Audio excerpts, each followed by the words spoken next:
Hello, everyone. Welcome back to the Grove Boys podcast.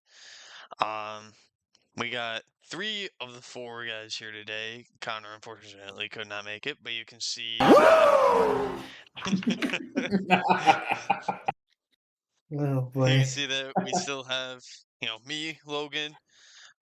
We got Morgan and we got Tony here tonight. So, Oh, I am riled up right now. Um, about the Tigers, and I'm just itching to get into a rant about them. But first, and you see the shirt that I have on right here, we need to address the big no. news, the big No. champs, the Michigan Wolverines Oh my goodness. The are your Michigan Dusty Mace. 2026 NCAA Men's Basketball National Champions. How are we feeling about it, boys? Oh, dude. In Dusty May, we trust, and we trust forever. This is horrible. Horrible game. I didn't even watch because I said it at our first podcast that Michigan was going to win it all. And I hoped and prayed they wouldn't. But here we are. I mean, at one point, especially after that Arizona game, it just seemed kind of inevitable. Man, it seemed inevitable, but in that last minute, I was freaking out. Yeah. Like, was it UConn got back to within 3, and I was sitting there, I was like, are they about to blow this like Duke did? Like, that would be nuts. Like, Yeah, luckily they didn't. And two of the three of us here tonight now get to celebrate.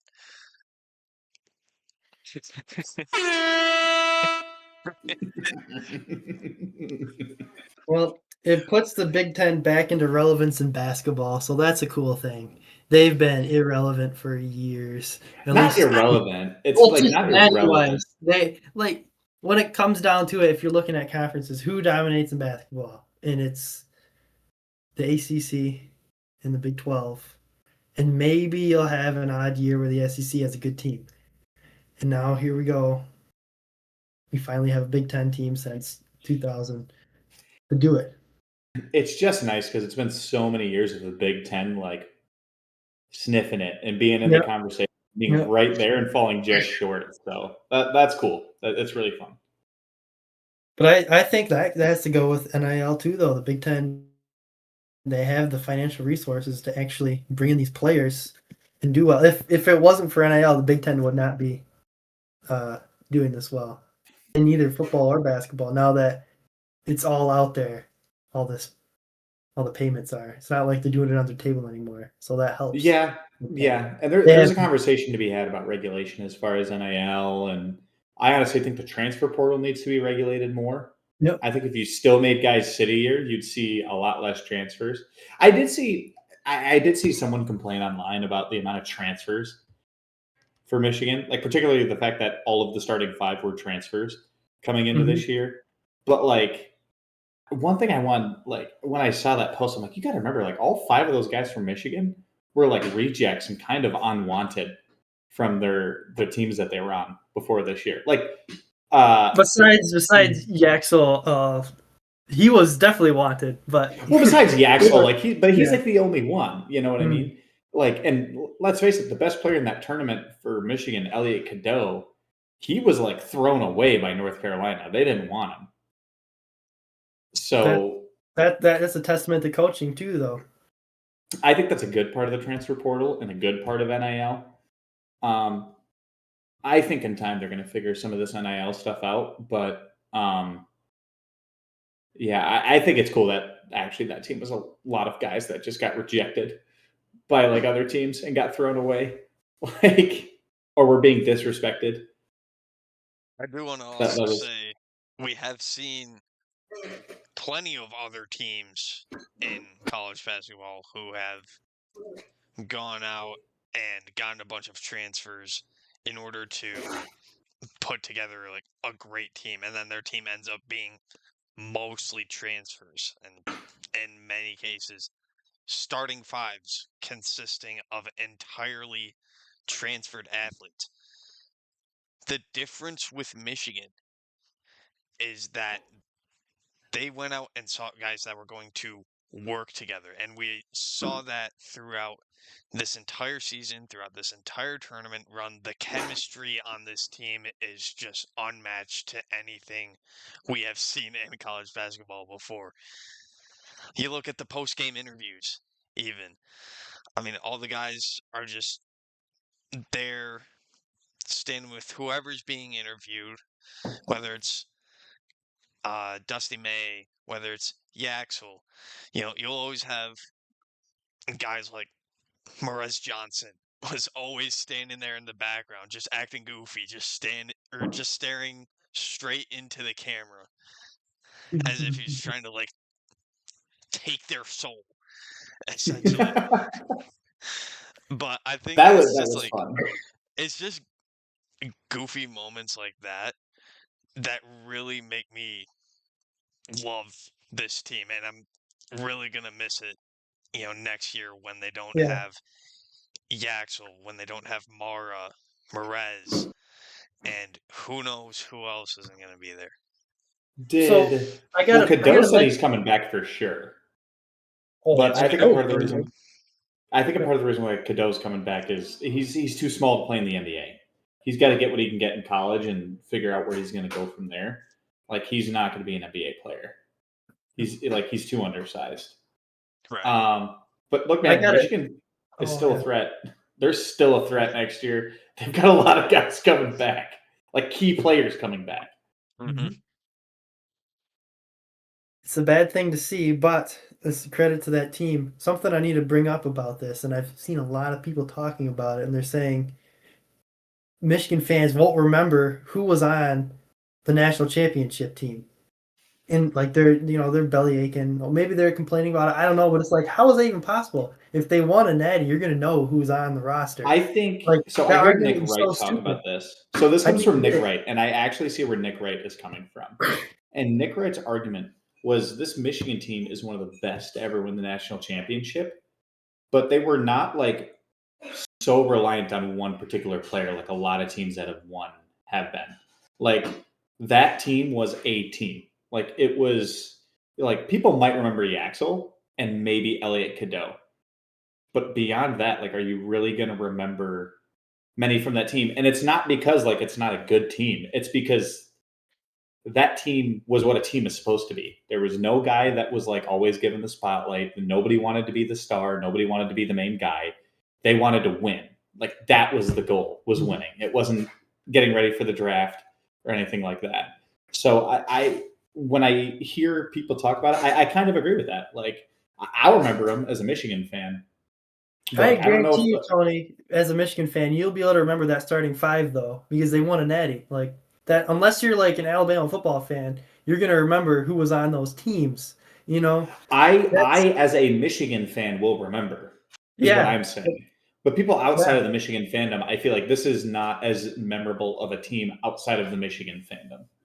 Yeah. Well, what I saw was like they're saying if you are a Michigan fan, you won't remember. I'm like, how is that even possible? I think that's ridiculous. Then you're not a fan. You're a fair weather fan at that point. Yeah, you're a fair weather guy. And it was just people being butthurt that they won. I think they're Michigan State guys, and I'm like, come on now, they won. That is something that I don't know. Dude, Michigan lives rent free in Michigan State's head right now. The fan base for Michigan State, like, Michigan is living rent free in there. Yeah, it's a bad year, real bad year. Real bad year. Oh well. Come on, you guys met expectations, Sweet 16, and getting bounced out again. Or was it Elite 8? No, Sweet 16. It was Sweet 16. Yeah. They were like top, like if they were, I think the highest they were ranked for the Big Ten, like of all 18 teams, they're saying to be like 9 or 8. So they overachieved royally again. So. Well, I think the Big Ten just went nuts this year, though. Yeah. I do want to ask a question, Morgan. So, Michigan State has the longest active tournament appearance streak for men's basketball. Mm-hmm. Primarily thanks to Tom Izzo. Iron Mountain legend. Yeah.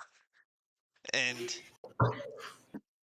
yet they haven't won the national championship since 2000. They haven't been to the championship games since 2009. So I want to ask you, what do you think at this point has to change within the program to get the Spartans over that hump and back to a championship winning team? Oh man, it's tough. It's tough to be good for that long, and I can't give you a straight answer on this, but I think Izzo now that's NIL era, he needs to take in more transfers, but he took in 4 this year, and all of the like stars, they all got hurt, so they couldn't even play. Yeah, aren't they like already preseason ranked like in the top 3 in pretty much every poll next year? Because like all their guys, like that whole team is coming back. So a lot of people they would say, "Well, Izzo, he's not with the times." Well, I was shocked last year when he took in 4 high caliber transfers, and they were supposed to like be instant starters, and they all got hurt when they were playing over in Europe. So, I think one of the things that hurts Izzo. I don't know. I think one of the things that hurts Izzo is it's not like what Dusty May and a lot of other schools have done, where they're like, we're getting our best player. Like Yaxel Lendeborg was the best player throughout the entire season for Michigan. He was the best. Everyone knew he was going to be the best player on that team coming in. Like they got their best player. They were willing to be like, no, our best guy is going to be a transfer. Tom Izzo, and I do have to say to a point, I respect him for it. He wants his best player and like best group of players that he can have, I guess, typically to be Michigan State guys that haven't transferred, guys that committed, guys that are gonna, do the time. I it's a Michigan saying, but like I'll say it works for Michigan State and Tom Izzo's mentality. It's a those who stay will be champions kind of mentality. Yep. He wants the guys that are willing to be like, no, I'm not just leaving. He needs to embrace the fact that you can just go get your best player and transfer portal. Well, Tony, I think you need to realize the guys that were going to bring in, like they brought in a 7-footer that he would have, like Carson Cooper or Jackson Kohler, they would on the bench, and those guys have played for Izzo for 4 years. He would have played those guys just because how good that transfer is. He'll be unstoppable next year. Next year will be, I think, almost maybe in my lifetime, the best chance that Michigan has. Coming into the season, it'll be maybe the best chance that Michigan State has coming into the season. We'll see. Another thing, though, with Izzo's teams, and I've just from watching for so long, whenever they're ranked high early season, they always underachieve. So it's like I don't know what to expect. You never know. They'll be there, but who knows? I remember watching. They're going to make it to the dance. Yeah, I remember watching one year though. They're the highest number 2 seed, and then they lost to Middle Tennessee State. Like, oh my gosh! And they had Denzel Valentine. I remember that. It was like that was an amazing team, and they got instantly bounced. So you just never know. That's one of the fun things of the tournament. That's dying though. That's like going to be a dying thing, is those 15 seeds taking out the 2 seeds and stuff though, with NIL and all that, man. Like that's like we're not going to have a Wichita State again. Do you guys remember Wichita State? Missouri Valley was awesome. That was so fun watching those teams. Because Wichita State, that was the year that Michigan made it to the finals against Louisville. Yep. And Michigan had to play number 9 seed Wichita State in the semifinal. And Wichita State played a good game. That was like the Trey Burke, Tim Hardaway Jr. team, for Michigan. Like it sucks that we're not going to see that anymore. But I do think the quality of basketball we're seeing in college basketball has been elevated by a lot of this stuff. Because I think you're seeing less guys take their chances on going pro when they can stay and make a little bit more money in college. Yeah. I mean, you look at Yaxel. Yaxel's going to be a first-round pick. Oh, definitely. But without NIL, he probably would have taken his chances before this, right? Like they're talking like Yaxel could be a top 5 or a top 10 pick. So like I think NIL's been good. Still need to solve some problems here. But I think it's been great. I did say a thing though to all you Ohio State fans. You guys suck. I did see a thing where they were talking about Michigan, like, oh, Michigan only won because they spent all this money, and I'm like, hey, remember the year that you spent all that money and like still lost to Michigan, and like, Ohio State football has no excuse to losing to Michigan. What, 3 years in a row? That's just insane. hey, it was 4. It was 4, by the way. It was 4. Yeah, it was 4. That shouldn't happen for Ohio. It was 4. We beat him with the leukemia kid. Okay. Like, I forget his name, but I always just called him the leukemia kid because that was like the big part of his story. Honestly, Ohio State fans have Michigan to thank for that national championship 2 years ago. Because if Michigan wouldn't have beat them, they would have been a number 1 seed. And if they would have been a number 1 seed, they would have got bounced out in the first round like they always do. So You're welcome for your Mickey Mouse national championship, Ohio State. Oh, fans. You're gonna say that for? Oh, you're gonna get a bunch of hate for that one. Oh God. I'm not going that far. There's a certain guy we know that I hope sees that one because that's funny. A Mickey Mouse natty? No. But they did lose 2 games. Even Woody Hayes says if you don't win the game, the national championship means nothing. So that gave Ryan Day another year, actually, which is crazy. If you have that dedicated and high expectations for a fan base, you lose to your rival 4 years in a row, but you have 10-win seasons and you're on the hot seat. That's nuts. Looking back at the Jim Harbaugh era, if it wasn't Jim Harbaugh, he would have been canned so much sooner. Yeah. But hey, they stuck with him and they ended up winning a national championship. And I feel like sticking with your guy and everything, this is a perfect segue into hockey right now for Red Wings fans. Oh, are they even close to making it? No, they're not making the playoffs. No. They're not making it. Let me check on Money Puck what their likelihood is. I know there is still some ways, maybe like 2 or 3 ways in which they can make the playoffs, but they have a 5% chance. Yeah, I mean, at this point, even if they do make the playoffs, what's the point? I mean, what's there to cheer for? Yeah, they're just going to get killed. Yeah. I mean, lost 4-1 to the Rangers, the worst team in the conference. I told you this would happen, guys. I'm telling you, like, regardless of what just happened with the fall apart again in March, like, they'll figure that out. Like, that's not going to happen every damn year. But, like, for those of you that are calling for Steve Yzerman to be fired, you got to remember, like, he now has probably the best, like, young talent in the NHL coming up, like, waiting to come up with the AHL. Because, like, the Grand Rapids Griffins are on, like, a generationally great run. Like, historically, maybe the best performance in a single season in the AHL. So, like, he has the talent in the system, and he's got, like, what is it, $54 million coming up in cap space? Like, he's got a good amount of cap space.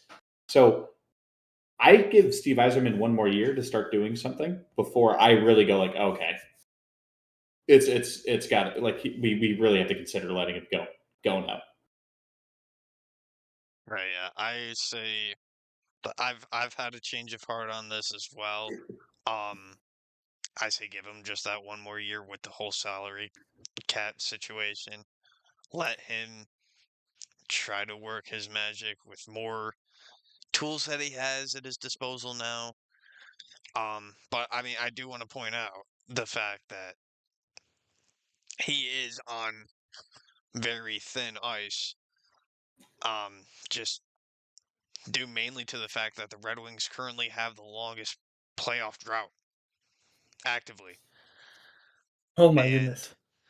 If I remember correctly, that's a 9-season drought.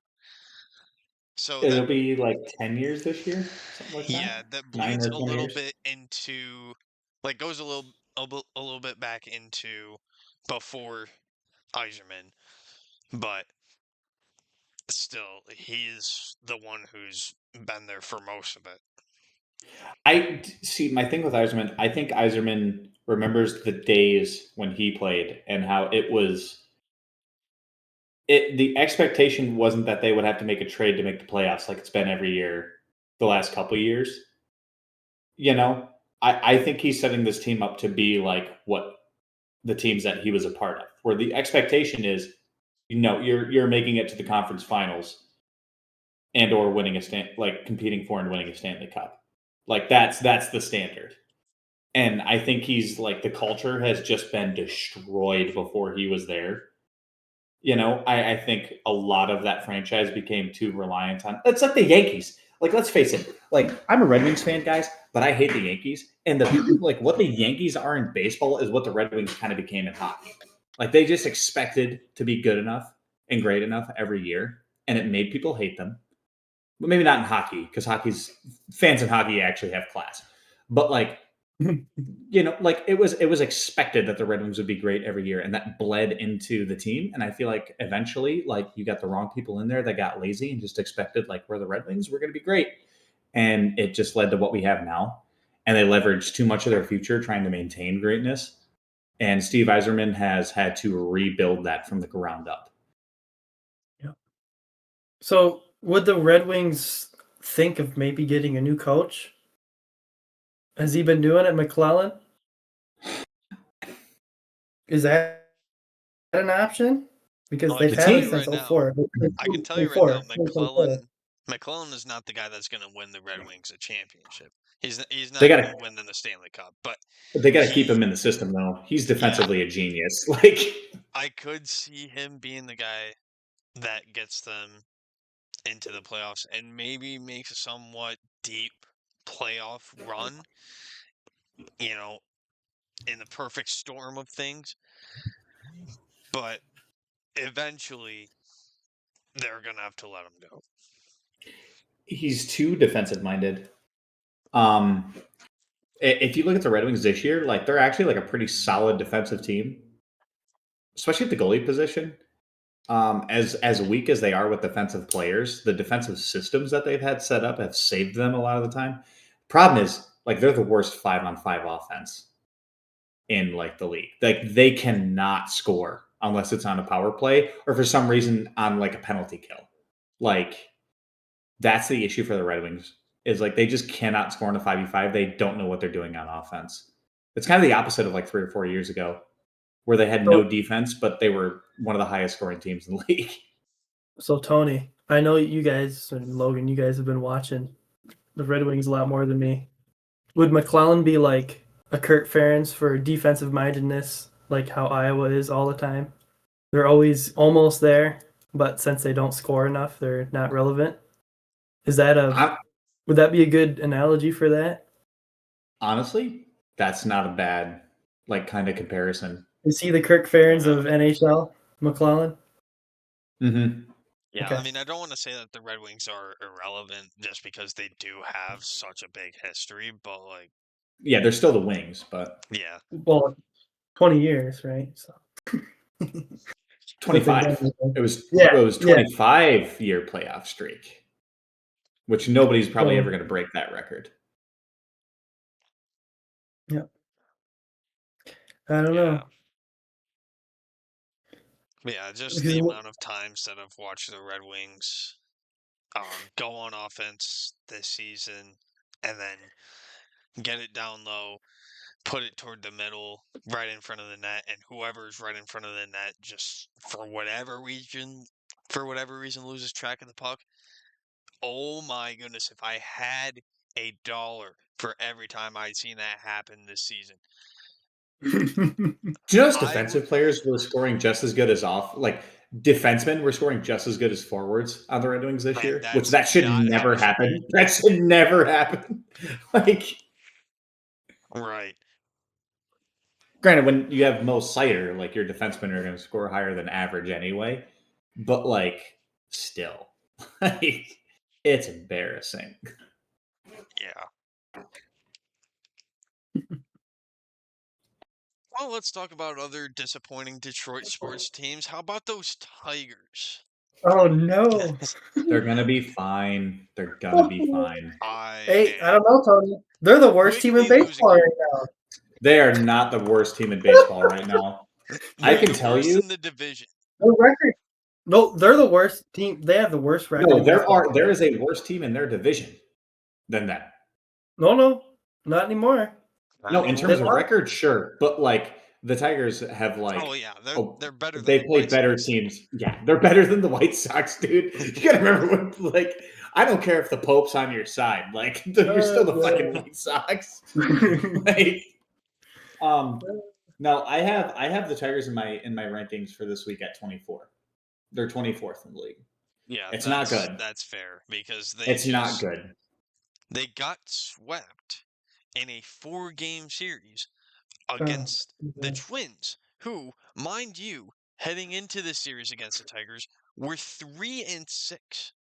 Yep. Not to mention the fact that the Tigers have already gotten swept this season before that by the Diamondbacks, who granted are a better team than the Twins.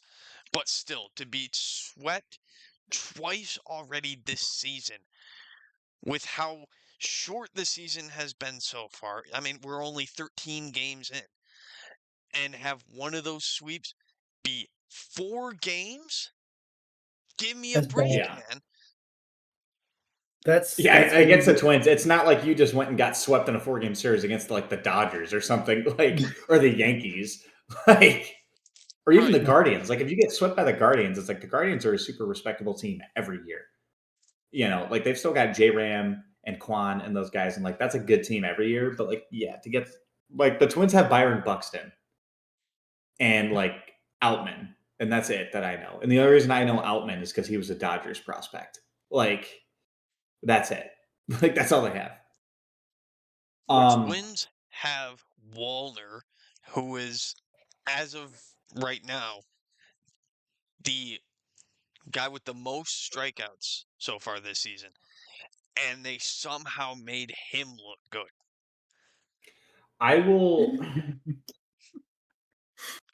Dude, it's the bats just can't get going for the Tigers. Like, look at Tarek Skubal's one loss against the Diamondbacks. It was 1 run scored off a solo home run in a 1-0 game. They cannot score.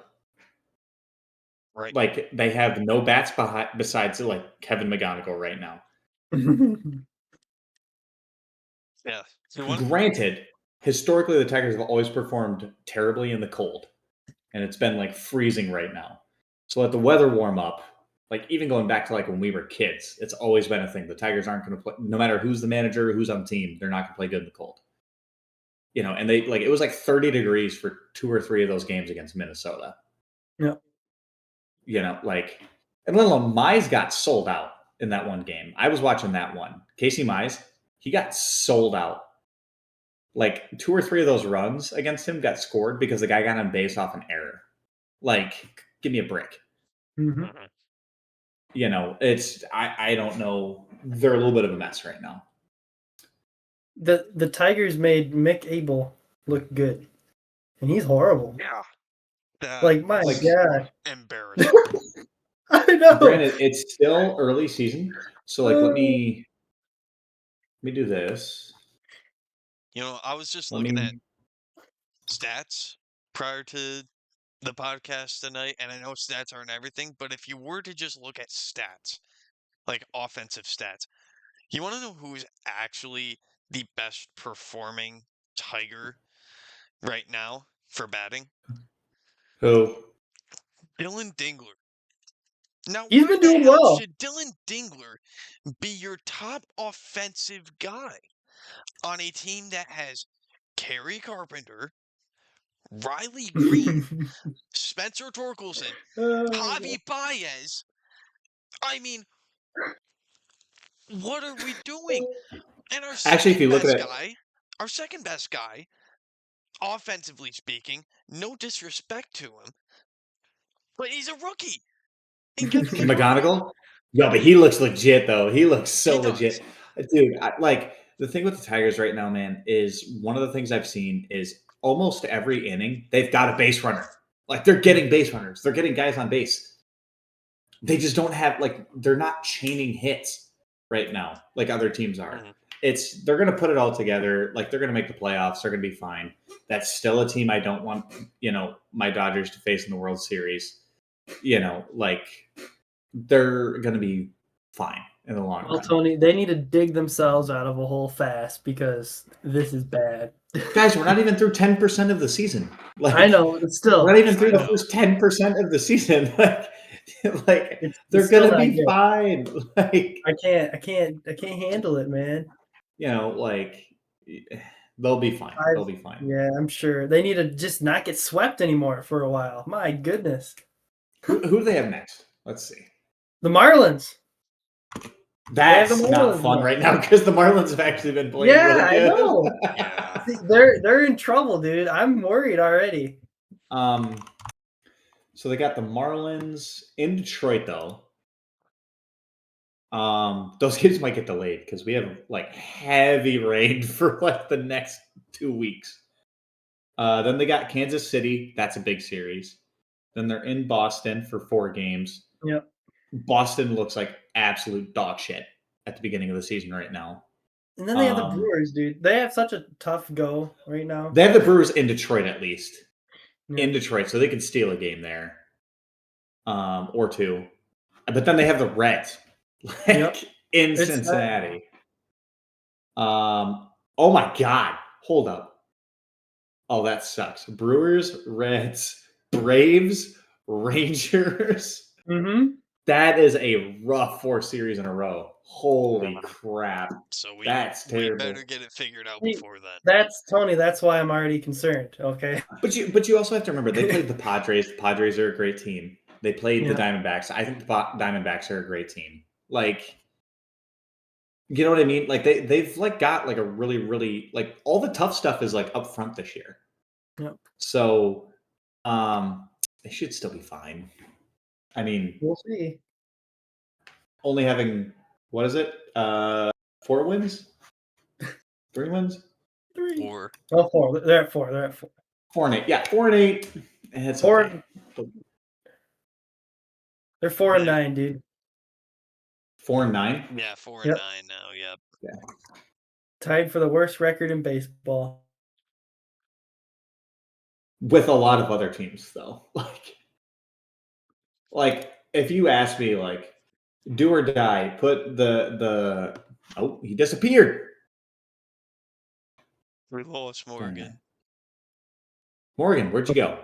I don't know. Oh, here we go. Something went wrong. I'm back. Yeah, that's okay. But if you ask me, so if you take all the 4 and 8, 4 and 9, teams, right? All the teams with 4 wins right now: Red Sox, White Sox, Tigers, Mariners, Athletics, and Nationals. And do or die, who's going to win a series? I'm honestly still probably picking the Tigers out of that group. Tigers or Mariners? Mariners are absolutely horrible. They had a crazy year last year, and Cal Raleigh's actually a terrible catcher. He just had like a fluke season. I'll die on that hill, and I'm getting proven right. He has not looked great at all. He's looked terrible. Terrible. Okay, so you guys want to get into power rankings? Sure. Might as well. All right, Morgan, what do you have? A top 10 or a top 5? I have a top 10. And you guys will laugh at my 10 and 9, but this is just recency bias, okay? Okay. My number 10, and this is probably the only time this year they'll ever be mentioned. I have the Colorado Rockies. They just got done. Okay, they've won their last 4 games, and they swept the Astros. They're 6-6. Okay. I have them at 11, so that's actually not crazy. Like, okay, I mean, my last rankings, I had what? I think I had the Astros somewhere just to screw with you, and I don't even remember now. But I have the Astros in my top 10. I have to be objective. Yeah, I did. I had the Astros ahead of the Dodgers to make you mad, so I'm getting some continuity here. I had the Rockies at number 10. They're 6-6. They've been playing well. They're high. If you win 4 games in a row, something's going right. And then, number 9, I have the Twins. They're 7-6. Just got done sweeping the Tigers. I mean, Tony, you'll say the Tigers are good. Right now, they're horrible. So, I don't know. If you're... They have a decent record. They're above 500. Just got done sweeping the Tigers, number 9. Number 8, I have the Mets. They're 7-5. They won their series with the Giants 3-1. Doing pretty good. They're in the conversation still for that what is that? The NL, whatever it is. I forgot what it's called. But yeah. Like I have NLCS? Going to the Yeah. NLCS? Well, what's that one's called? The NL East. They could. They're in the division. You wanted the division. Yeah. The NL. Yeah. Yeah. Staying within the division, I have the Marlins 8-5. They split a series with the Reds, but something to keep an eye on with those guys. They put up a ton of runs. They've been getting the bat on the ball like crazy, scoring a lot. So that's important. You got to score runs and wins. The Tigers would love to have those bats right now.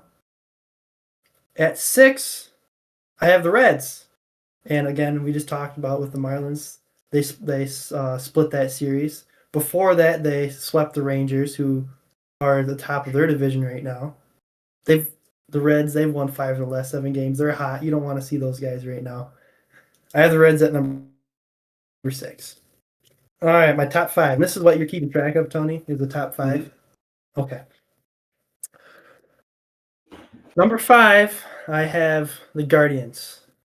Cleveland Guardians. It's still hard to say the Guardians. I always think of Cleveland Indians, but whatever.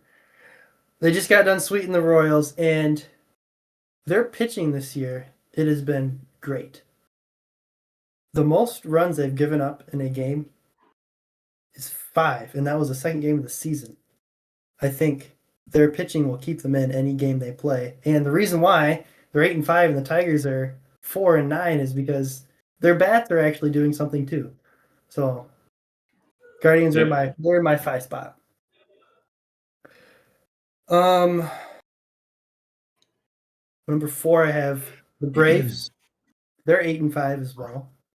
And something very impressive with their series against the Angels, which they won that series. The most runs they would give up that series is 2. So you have, if you're giving up 2 runs, you should just win all the games at that point. Braves have been looking good. The pitching's been good as of late. Number 3, and from last week, these guys made a big jump for my standings. I have the Brewers, 8-4 currently, but they lost their last series to the Red Sox. Red Sox aren't very good, so I don't know. Maybe I might even rethink where the Brewers are at, but they have that good record still. They were great last year. I think they'll compete in the National League. And number 2, have the Yankees. I would have the Yankees above the Dodgers at 1, but they just lost their series against the A's. And that's not good. The A's are always bad, so I don't know. If they wouldn't have lost that series, I'd have them at 1 just to make you mad, Tony. But at 1, I have the Dodgers. 9-3. They're obviously the best team in baseball. I screwed with Tony last week just to get his blood boiling a little bit, but I'll have to agree with him here. They just won their last series against the Blue Jays, 2-1. They've only lost 1 series this year. They haven't been swept. That's why.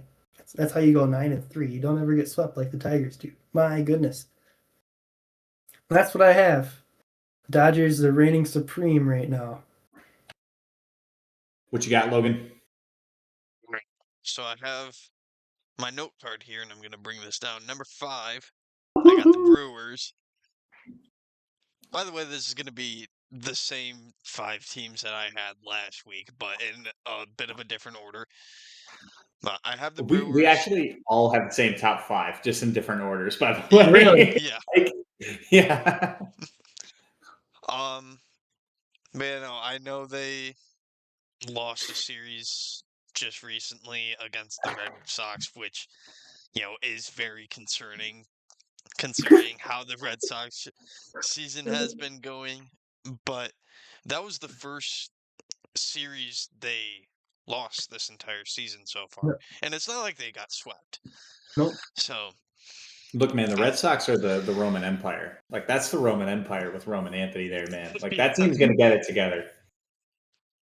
Yeah, probably. Just like the Tigers, right? The Red Sox are more likely to get it together than the Tigers, but yes. I believe it. All right, number 4. I have the Braves. Wow. And they have, honestly, my rookie of the year so far, and Drake Baldwin, he has been going off for the Braves. He has looked incredible. But number 3, I've got the Guardians, unfortunately. And I will say my top 3 teams that I have here are honestly my 3 least favorite teams. Minus the Padres. The Padres do not even come close to this top 5. But as far as the Guardians I'm glad we both hate the Padres. Though. Yeah. They I just hate don't the care dad. about the personalities that they bring in on their team. It's awful. But anyway, the Guardians, I mean, pretty much same thing I said last week regarding them. Same things that Morgan brought up about the Guardians, winning that series against the Royals. That was huge for their case this season. Number 2 is the Yankees. Yep. A drop from last week in terms of my personal rankings. But, I mean, that's what happens when you almost get no hit by the A's earlier today. That's hilarious. It's hilarious because we all hate the Yankees, but it's not hilarious as a Yankees fan. Yeah. It's okay, they deserve it. They only scored 7 runs in that whole series. That's not good. So they're kind of having the Tigers' woes right now too. The Dodgers scored double that in one game against the Blue 14. Jays. I didn't bring that up. 14 runs. Isn't that crazy? Oh my god. Oh, I'm gonna get into that. Don't worry, I'm gonna get into that game and how amazing it was. Oh, it was hilarious. But yeah, very, very topical considering what you guys were just talking about. But my number 1 is the Dodgers. By the way, honorable mentions to the Reds and the Marlins. They have looked surprisingly good this season. But the Dodgers have the best record in the entire MLB right now. And normally I wouldn't base a team's success just off of win-loss record. And I still don't. I'm not just basing this off of win-loss record, for the record. There is a lot to like about this Dodgers team, even as a big Dodgers hater. Hold on, what was that? A lot to like about this Dodgers team? Hold on, what? Who's your favorite player? Who's your favorite player? Well, my favorite player right now from the Dodgers, Andy Pages, has looked great. You mean like Fidel Castro's grandson? Like, I think, what was it? He's leading the league right now in WAR, and then also had like one of the highest batting averages, I think, so far this season. I mean, he has looked surprisingly good. But yeah, that's my top 5. Gotcha. So my top 5. Here, I'll get my 10 since Morgan gave us 10. So my top 10 right now are at number 10, reluctantly, because I hate this franchise, the Houston Astros. Dude, that team finds a way every year to be relevant and be good, man. Yeah. At number 9, don't sleep on them yet. The Pittsburgh Pirates. Oh, that team is going to make the playoffs. Number 8, the New York Metropolitans. Oh, man. Bo Bichette's not going to be dog shit forever. And Juan Soto is going to come back. Like, that team's good. Number 7. The Cincinnati Reds. That's a good team. That's a fun team. It's nice to see some of these Central teams. Can we talk about, too? It's nice to see some of these AL and NL Central teams in the top 10. Like, the small market teams are actually overperforming right now. Love to see it. It's great for my argument against the salary cap. Anyway. That's all you care about, Tony. At number six, funny enough, although they're in the Western Division, they're still considered a small market team. The Rangers. The Texas Rangers, man. I mean, they did get swept in that series, but like that's a good team. They're currently let me see here. They currently have a run differential of +5. Their average team wins above replacement is 3.2, which is one of the highest in the league right now. Like, and I think on paper, they have like one of the hardest schedules so far. Maybe not one of the hardest, but like one of the more harder schedules of the season. So after the Rangers, top 5, I also have the Cleveland Guardians in my top 5. I hate that team. I love J-Ram and I love Quan, but I just hate Ohio in general. So to you Ohio fans, fuck you, Tigers are coming for you. At number 4, the Brewers. I cannot deny the Brewers' greatness. Like right now, they've been crazy. They probably had the best opening week of all the teams in the league. And they're coming back down to earth a little bit, in week 2, but they still look like a great team. Number 3, looking like what they should have looked like last year, the Braves. The Braves should have been way better than they were last year. They look like they're going to be in the NLCS. The National League in the first 2 weeks looks like it's Dodgers and Braves. It's down to those 2 teams. Still a lot of season to play. We're not even through 10% of the season. But like when you have the rookie of the year and the roster that you had coming into the season, yeah, you're probably going to be making the playoffs and competing pretty well. Number 2, I have the Yankees. As much as I hate them, they're still a great team. I love Aaron Judge. As much as I make fun of Aaron Judge, I love Aaron Judge. Have you guys ever seen the clip with the fan where he always asks Aaron Judge in the stands, like, what's Derek Jeter's number? And Aaron Judge never looks at him, never says anything, but he always just throws up the number 2. Like he just always throws up Derek Jeter's number. Great thing. Love that guy. Good for baseball. They're going to be great. And like they're still like they have guys coming back off of injury. Like more so than some other teams. But number 1 team, you can't even call me biased for it. It's the Dodgers. Yep. They just look like they're on another planet compared to other teams. Mookie got hurt and they went out and scored like 14 runs. Like, that team looks like who's going to stop them to open the season? They look exactly like advertised, and they still have like who's all on the injured list for that team right now? Like a handful of people, like Mookie Betts, Blake Snell, like they still have like amazing players on that team that still need to come back. Like I don't know how you don't put that team at number 1. Funny thing though, because I wanted to speak about this in the game against Toronto where they scored 14 runs. So the World Series, do you guys remember when there was the brawl, the almost fist fight in the 7th inning in Game 7? I'm trying to, or not in the 7th inning, but in Game 7. Refresh my memory on that, Tony. It's when that like dipshit from Toronto, Jimenez, or whatever, the 9-hitter, like Justin Robleski, the pitcher for the Dodgers, was pitching him in because like Jimenez doesn't do good in, and Jimenez is like a notorious like bunt for a single guy. So if you pitch him in, he can't really bunt. And Robleski just like I guess didn't have the command, exactly, but he was throwing fastballs in, and like first 2 pitches, he almost hit Jimenez. Like he was getting closer and closer, and the 3rd one, he finally just hit him. And Jimenez was like talking trash. Dude, I still remember watching Robleski come off the mound and going, fuck you, motherfucker, as he's coming off the mound. Coolest thing. How epic would it have been if there was like a massive fight in Game 7 of the World Series? Would have been amazing. Anyway, but like Robleski is like, I remember Jimenez is just stupid because he's like, oh, you want to hit me because like you don't want me to hit the ball. It's like, dude, chill out. You're the number 9 hitter. Like, shut up. Like, you're the last. You're the like, if they're gonna hit anybody, you're the last guy they want to hit. Like you're the 9 hitter.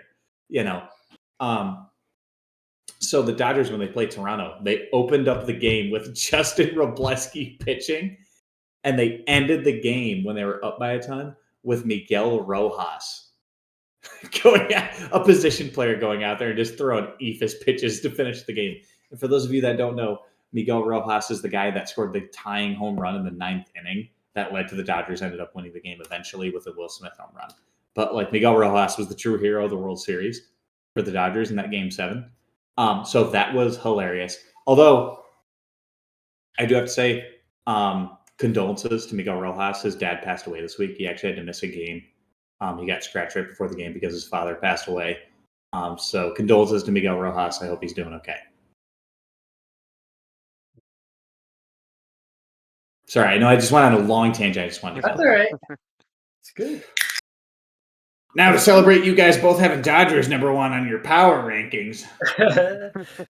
We couldn't We'll not. open another over. If you put 14 runs up and you win a series against the Blue Jays, you gotta be number. I mean, the Blue Jays look terrible, but like they were just in the World Series. Like this isn't gonna last. Like I had the Blue Jays in the top 5 last week, and now they've kind of just dropped. So did you guys see the fight this week? No. Did you see it? Who was it? It was between the Angels and the Mariners, right? Something like that. Did you see it, Logan? I did not. I can't hear you. What did you say? I didn't see I can't it. hear you. What did you say? I'm gaslighting you. Yeah. I knew the second time around you were just doing it to piss me off. Oh, it was against the Braves. Okay. So I forget who, but the pitcher for the Braves, he got into an altercation with the guy from the Angels, with the batter from the Angels. The batter charged the mound. They both got a 7-game suspension because they were throwing haymakers. I would argue the pitcher from the Braves should be suspended for longer than 7 games. Because you guys, and I encourage you to go back and look at this after. When he was punching the guy from the Angels, he had the ball in his hand and was punching him. So like basically he's like hitting him with a weapon while they're out on the field. Oh boy. Credit to, I forget who it is, from the Angels. Absolute gangster. Took him like a champ and just kept going right at him. It was awesome. But they both got suspended 7 games this week. It was kind of crazy. Biggest brawl in a while. Not just like a push and shove and, I think the closest thing we came to this last year was when the Padres and the Dodgers played each other in that series where like Shohei and Fernando Tatis Jr. both got hit like 2 or 3 times. And like finally like the managers came out and the managers were almost fist fighting. Oh boy. Which would be awesome. Dude, that makes baseball fun. I'm sorry. That's like makes baseball more fun, dude. Like, it makes any sport more fun. I'm still very upset to this day that they've been taking that away from hockey. I mean, in the pros, it makes the pros more fun. Yeah. I do not want to see that in college. I do not want to see that in high school. I do not want to see that in Little League. If I'm coaching a team and I have a player who wants to get into a fight, he's not playing for my team. If it's like high school, Little League, or college. Yeah, but in the pros, you're grown men. You're getting paid millions of dollars. Why not? Like, whatever. Like,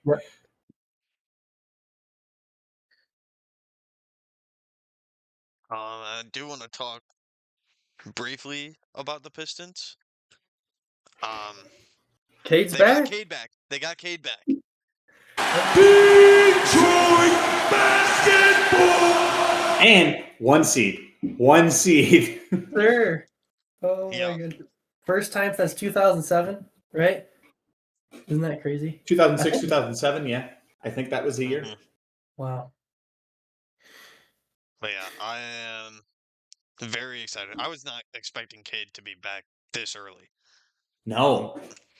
But with him being not at back, all. I mean, the only team in the East that I could see stopping the Pistons would be the Celtics, especially since they now have Jason Tatum back, and he's been looking incredible ever since he stepped back onto the court. But, yeah, the West is a different story. The West, I'm absolutely terrified of the Thunder and the Spurs. Maybe the Spurs even more so than the Thunder. The Spurs I'm more scared of than the Thunder for sure. Yeah. Other than that, like, I'm honestly, the Pistons can beat anybody in the East. They're more likely to beat anybody in the East with the roster they have than lose. The issue is if we like when they get to the finals and it's Thunder or Spurs. Because if the reffing is allowing SGA to be the absolute like horseshit foul merchant that guy is, and like just pretend everything's a foul. Like pretends if he gets breathed on, it's a foul. Like then the Pistons are screwed because they play tough physical defense. But if they allow the Pistons to play tough physical defense, I don't know how the Thunder are really gonna beat them because the Pistons just lost in overtime without Cade to the Thunder playing that way. Like they're backups. And by the way, in a game that didn't matter. Like it just straight up didn't matter. They've already secured the 1 seed. Like so dude, how crazy would it be if it was Spurs versus Pistons though? Two extremely young rosters, like two of the most fun teams to watch in the NBA right now. You don't like playing think? in the finals. Do we think the Nuggets have a chance in the West? No. No, not No. really. I think Not they're going to this be year. close. They're a semifinals in the West and then out team, you know. I don't know. Shane, so a guy that we know, for those of you watching, a guy that we know is a big Nuggets fan. He's even talked to me about a little bit about like, yeah, I don't think it's a Nuggets year. So if he's not saying it, I really don't think it is. Yeah, the Nuggets had their year already. This year it's gonna be either Spurs or Pistons. It's gonna be their year. But I mean, We'll find I out. could very well see Wemby being the face of the league for years to come.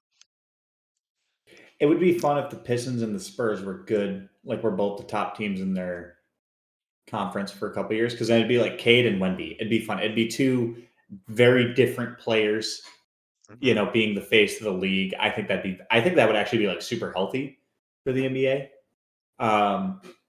We'll see if they think it is, because if the NBA thinks it's healthy, then you know the reffing is going to show.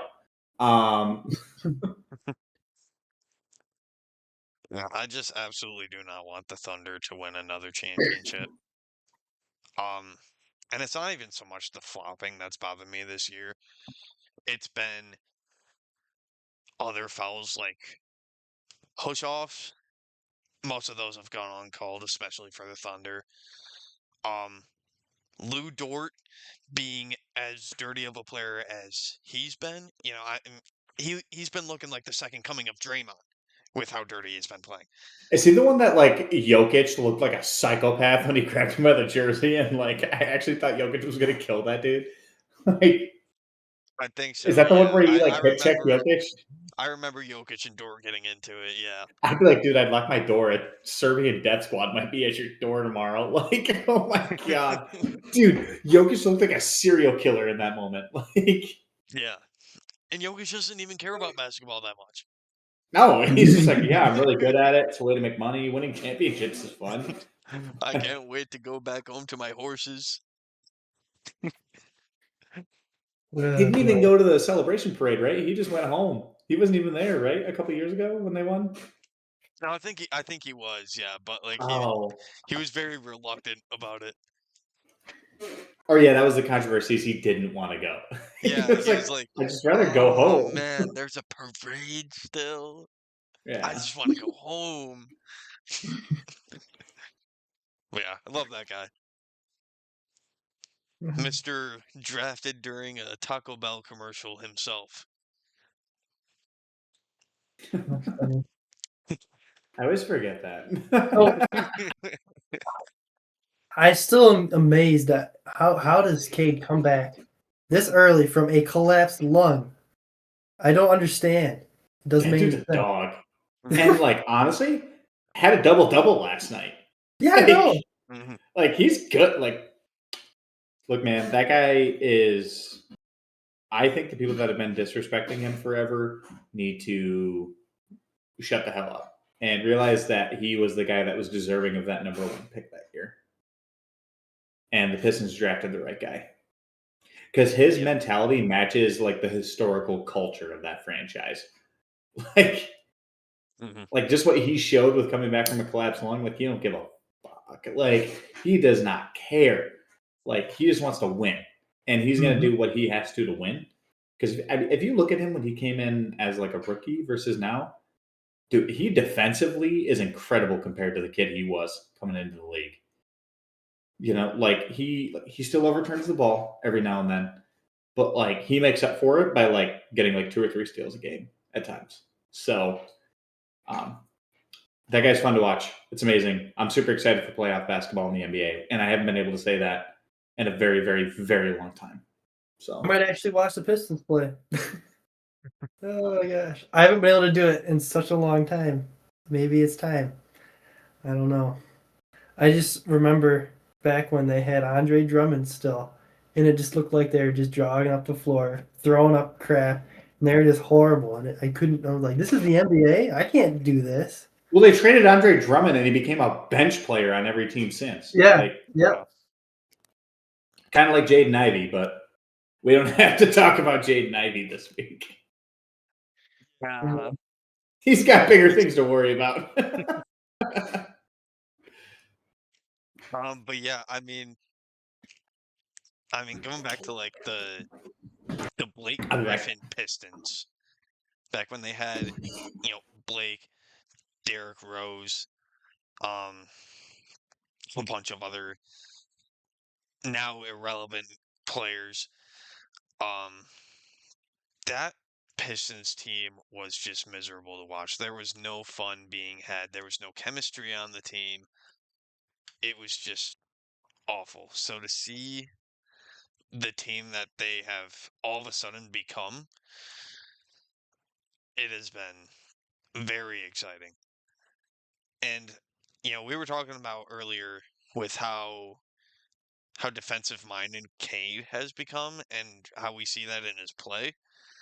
I want to give a shout out to Asar Thompson, who has been probably the Pistons' best defensive weapon. I mean, I want to say he's been to the Pistons what Mo Sider has been to the Red Wings, but I feel like that's doing Asar Thompson a bit of a disservice. He is now at the point where in like 1 or 2 years we could see him in defensive player of the year conversations with the way that he's playing. His numbers aren't always going to show the talent that he brings to the court, but you watch pretty much any game that he's played in this season and you will see the defensive player of the year potential within him. With who? Asar Thompson. Oh, agreed. Like, he's just fun to watch. Like, the effort is so much fun to watch. Mm-hmm. Absolutely.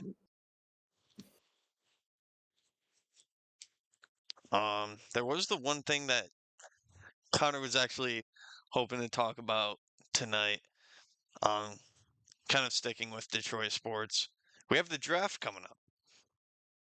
And so we can just sort of revisit who we think the Lions are going to take at this point.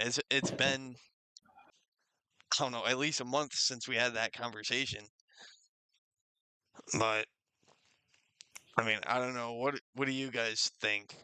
Maybe not even like specific player, but just like position that we need to be eyeing up right now. O-line, 100%. Like, Get some I don't big even think ugly. we're in disagreement on that. Yeah. They need some O linemen that are run first, in my opinion, because if you can get that play action going with Gibbs, it'll make Goff's life so much better. If you can get a good run first O lineman, it'll be tough, but I think they can do it.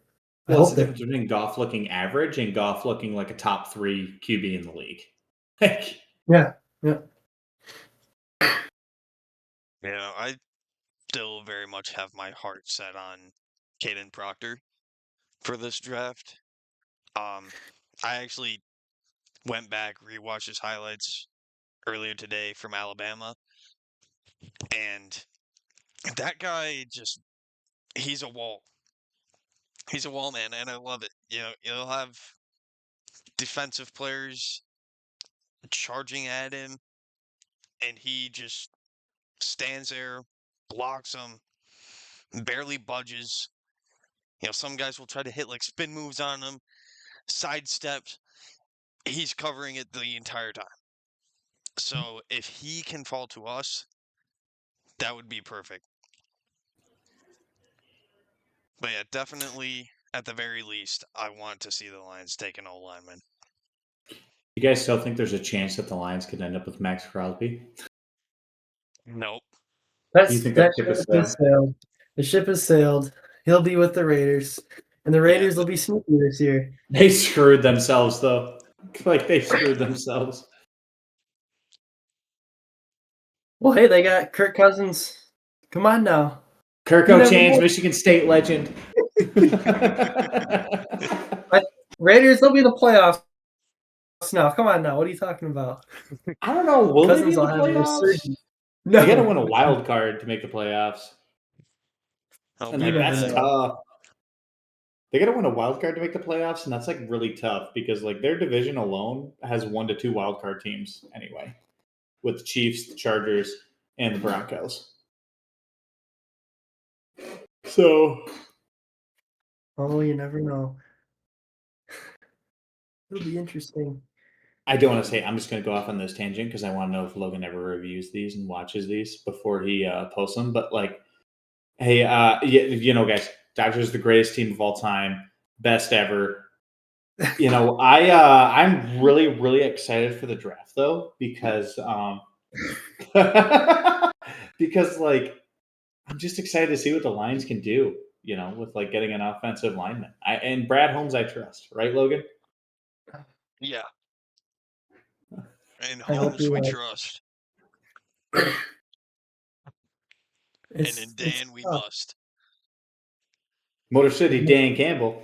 They need to have a bounce back year because it was tough watching them last year. I mean, it was better than what I'm used to as a Lions fan, but it was still tough.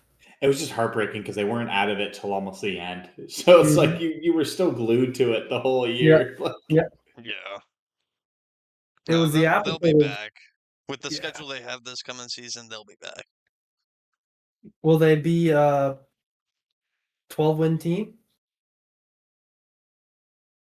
I give them 11. Yeah. Okay. As long as they beat the Bears twice, I'm happy. gotta keep killing the Bears. Listen, man, they always have the potential to be a 15-win team again. Just remember that. A lot of that core is still there, and a lot of the guys they need are there. So just remember, they said they have the potential to be a 15-win team again. If they can go, no, if they can go without losing 10 starters or 10 defensive key players, that'll really help them out. Don't worry, Trevor Nowaski's got us. I don't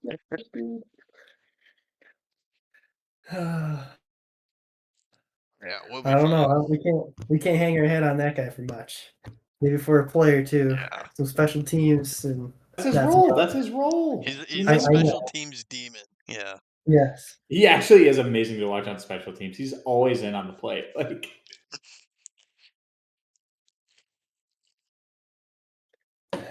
All right. Any other main points you boys want to bring up? No. Go Dodgers. They're going to win the World Series. That's it. Yeah. I hope you're wrong. Attitude to irritate you. I hope you're wrong too, Tony. I hope the Tigers can somehow make a bounce back. For you boys, I wore the Dodgers jersey too. So for those of you that don't know, Connor, Morgan, and Logan all bought me this jersey for my birthday the year we roomed together at college. So I wore this just for them. It's got the World Series 2024 champions patch. It's pretty great.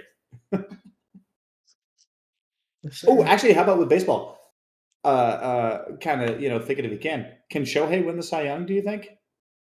What he said his goal was this year? Does he win the Cy Young? I haven't even looked at his pitching stats yet. Here, I'll pull up his baseball reference. I kind of forgot he was pitching this year. Oh, I knew we'd at least spend 5 minutes obsessing over Shohei today. Come on now. We what else would would we the do? entire episode without talking extensively about Shohei. There was a brief mention early on. He's the greatest of all time. It. He's the greatest of all time. Right. Keep telling yourself that, Tony. We'll come to lock you in a white padded room, straight jacket. 1 win, 0 losses. He's got in 2 games. He hasn't given up a run yet. Yeah, that's good. So it's definitely looking possible. Well, people complain about him being like a 4 to 6 inning guy, but I'm like, look, man, if I got a guy that can go out there for 4 innings and not give up a run almost ever, I'll take that guy. Like, that guy might actually just straight up be the best pitcher. Yeah. He's only allowed 5 hits. He's only allowed 1 run, but it wasn't an earned run because the runner advanced off a pass ball. That was an error from the catcher. What's his whip? Where's his whip? His whip is .75. Do you guys know what whip is? No, not particularly.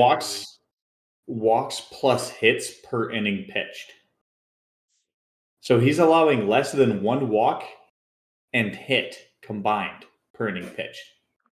That's good. Is like, that's pretty good. Most guys are still going to be above 1 because, like, again, his day is going to come where he's going to he's going to allow an earned run. Like, he's going to give up a home run or something. But, yeah, dude, his hits per 9 innings pitched is 5.8, which is pretty damn solid for any pitcher. Like, look, man, this is the guy that, like, when he says I'm going to do something,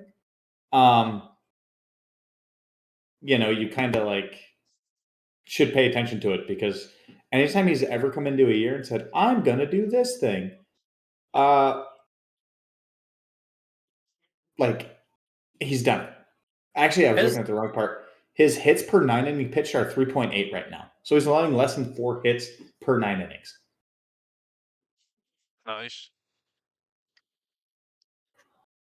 In the Cy Young, that's the best starting pitcher award, right? That doesn't go to closers, does it?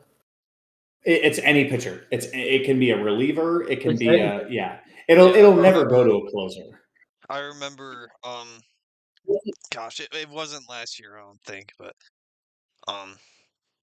Tony, I know you love this guy because we were just talking so highly about him the other day.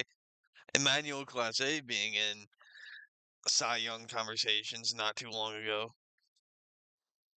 Shut up. Okay, so I heard a stupid thing. You're going to get me on a tangent here. To all you stupid ass fucking Cleveland fans that are saying like the Emmanuel Clase thing is the same as the Shohei Ohtani thing, shut up. You don't deserve the right to speak. Just be quiet. Like, glue your lips shut, sew them shut. I don't care, but keep them shut. Because it's not the same thing. Like, so for those of you that don't know what I'm referencing, Morgan, do you know what the Emmanuel Clase thing is? Yeah, we talked about it last week. Okay, yeah. Or you talked about it. The asshole was betting on baseball and manipulating the outcome. Shohei's manager was stealing his money in betting. That is way different thing. Like, I mean, Shohei could hire smarter people, but what was it? The worst thing they pointed to Shohei Ohtani possibly doing was being like the guy coming to him and being like, "Hey, I'm gonna get like the shit kicked out of me or murdered if like my debts aren't paid." And Shohei Ohtani was like, "Okay, like take the money and take my money and pay off your debts."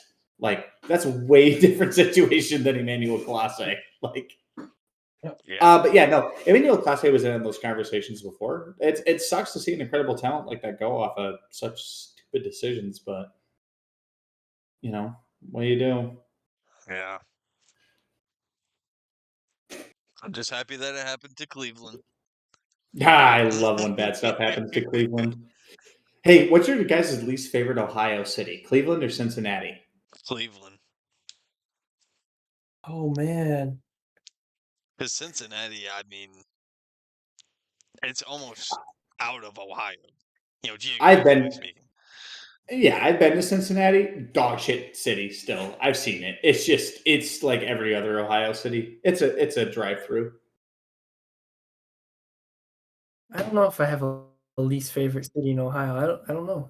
It's gotta. I'm surprised you guys aren't saying Columbus. What are you talking about? You're such Michigan fans, and you say your least favorite is, it's got to be Columbus, right? Yeah, but that's the only thing that like Columbus has is Ohio State. Like It's the capital. that's the only thing they have. Who cares? It's a cap. Yeah, and our capital is Lansing. Like who gives a shit? Like what? What are you talking about? Oh god. Oh my god. No, no, I know you guys like hate talking about Shohei Ohtani, but I just wanted to run that one thing by you because like dude, So he's had we'd be those two. lost without you not referencing him someday. We'd think you'd have like a brainworm or something if you didn't talk I'm about gonna go as long as I can without mentioning Shohei Ohtani, unless like I have to for something. Oh, we'll make sure we give you a segue to talk about him. There won't ever be a time you won't chime in. We know that. You're gonna see me like uncomfortable. People are gonna be like, "Oh, is Aaron Judge?" Yeah, that's the way you do it. You'd be like, "Is Aaron Judge the best player in the league?" And I'd be like, "It's Shohei Ohtani, clearly." Oh, geez. And then from there, we'll just get worse and worse with the player that we mentioned. It'll eventually devolve into. Is Kerry Carpenter secretly the MVP? Oh my god. Oh my god. Who'd be an easy funny one? That's funny. Okay. Well, technically they're MVPs of different leagues, but like best player in the league. That's true. Something that just started today. I don't know if any of you guys have any idea, but the Masters, it just started today, and you guys stay tuned with golf at all? Not really. The only thing that I've really heard recently about golf was the whole Tiger Woods situation. Right. Sorry, I'm on the phone with the president. Like, what the hell? During that stop, like what? Can you imagine like being a cop and like this guy, you're like, Mr. Woods, I need you in front of your car. And you go, oh, sorry, I was on the phone with the president.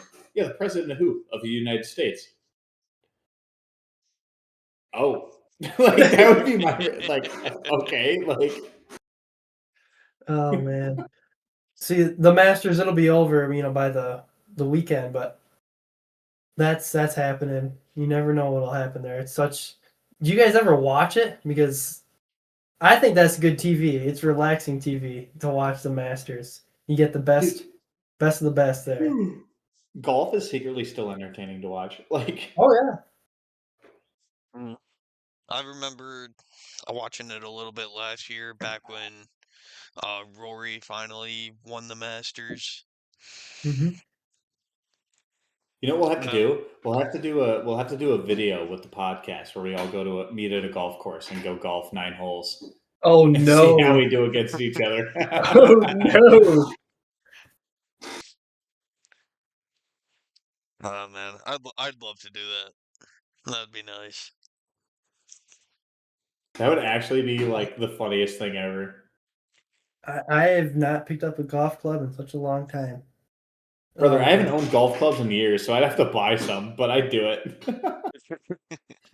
I do it with you guys, but I might break another club on accident. Did I tell you that story? No. Do you golf left-handed or right-handed? Whatever way works. I'm better left-handed, but nobody has left-handed clubs. Oh, well, you'll have to be able to borrow mine then. Yeah, okay. Maybe you don't want me to, but the last time I played, I was using my dad's driver, and I hit the ball.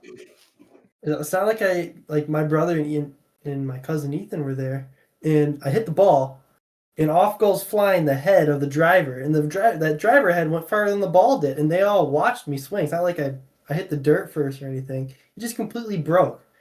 That is hilarious. I'm like, I can imagine your dad's reaction of like, oh well, like it's fine. Exactly. He didn't care. He doesn't golf anymore, but it's like, okay, I'm done with this. I'd rather go fishing. I'm not screwing around with golf. Like, what am I doing?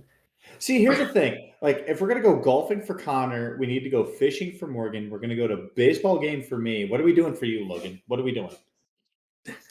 How am I gonna like my answer? We're going to a track meet at Reese High There we go. Honestly, I'm down. I'm down. Let's do it. Let's on their little track there. Yeah. Oh my goodness.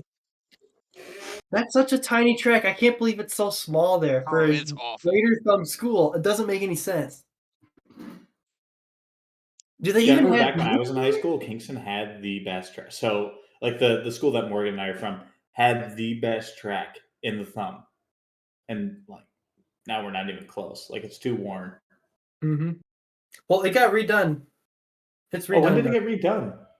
Like right after, I think COVID time. Honestly, right after COVID, when all the schools started getting a bunch of money pumped in. Academics, we'll put it into a track and all that stuff. So, yeah. The track wasn't even that bad. It was getting worn, but yeah, there was like one lane that had a slight divot in the middle, Mhm. but like it wasn't enough to make an impact on the race for Division 4.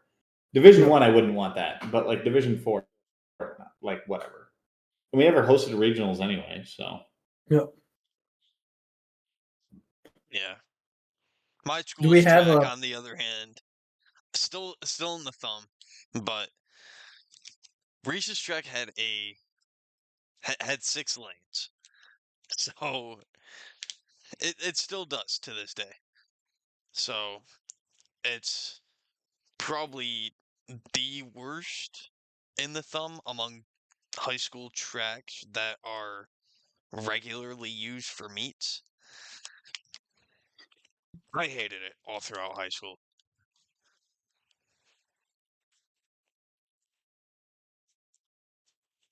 I get to see Morgan tomorrow, though. Yes, sir. Not to get off the sports talk, I get to see Morgan tomorrow.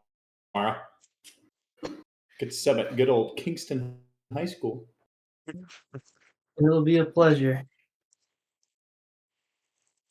Social studies for Brent Darling, so. Yeah. Do we have our players of the week? I have mine. Yep. Go for it. The most outstanding player of the NCAA men's basketball tournament, Elliot Cadeau. Shout out to him. I know we were talking earlier about how he's probably not going to go anywhere in the NBA, and that's probably true, but he looked amazing, especially during that championship game. Did you guys see the picture of him like that was taken during the tournament, and he looks like a serial killer, like a. Have you seen it? He looks like a. But... Oh my god, he looks like a total.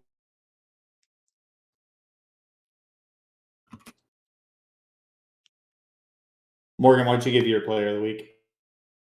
Well, since I brought up the Masters, the American Sam Burns, he's winning, or he's ahead. Him and Rory McIlroy, they're tied in the Masters. Of course, it's early. They're both shooting 500 par, but since Sam Burns is American, I have the week. Even though he did one day today, that's who I have. Sam Burns. Give the respect to the golfers. Yeah. So I can't find the picture, but I will say Elliot Cadeau is mine too. Like, dude, that guy's performance as like such an undersized guy and all that, like the heart that dude showed, amazing. That was so much fun to watch. Ugh. It still stings, guys. I can't believe it. See, you know the crazy thing? If Michigan State was in the final, I would cheer for Michigan State. You got a problem, man. You got a problem. What sort of Michigan? No, I think it's like I just don't. You guys, like, oh man, oh. See, people won't understand this, but I think like MSU is to Kingston what Mayville is to Kingston. Is it a rivalry? Yes. Do I care? Not really. Like, oh no. Tony, that it hurts my heart there. What are you talking about? Are we referencing basketball here? That's not even close to true if you were referencing basketball. Well, dude, I always want Michigan to beat Michigan State, but like even in football, like I'll root for Michigan State. Like typically, I'll be like, yeah, who cares? I like if they go to the UCLA game with you, and I wish I wasn't sick that day. Yeah, eating us. Oh, a problem in the stands with all the MSU fans. I would have been a problem. That was a horrible day. I feel so bad for not going that day.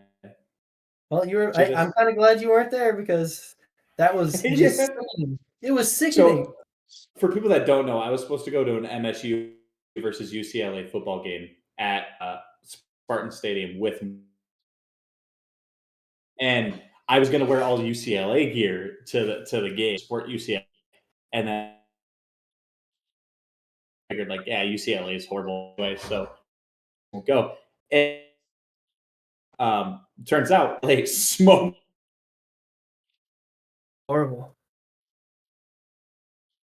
Go down and score instant. It was like, oh, this will be a great game. UCLA scores, and then they score. Horrible. It was like the worst game they played that year. Oh man. I hope they're not as bad this year in football, but it's been rough. It's like what Connor is being a Blackhawks. I feel as a Michigan State football fan. Oh my Here, Logan, goodness. Morgan, I'm going to send you that picture, by the way. I finally found it. Okay. All right, I do got to wrap up the recording here soon because my internet is really starting to go out. Okay.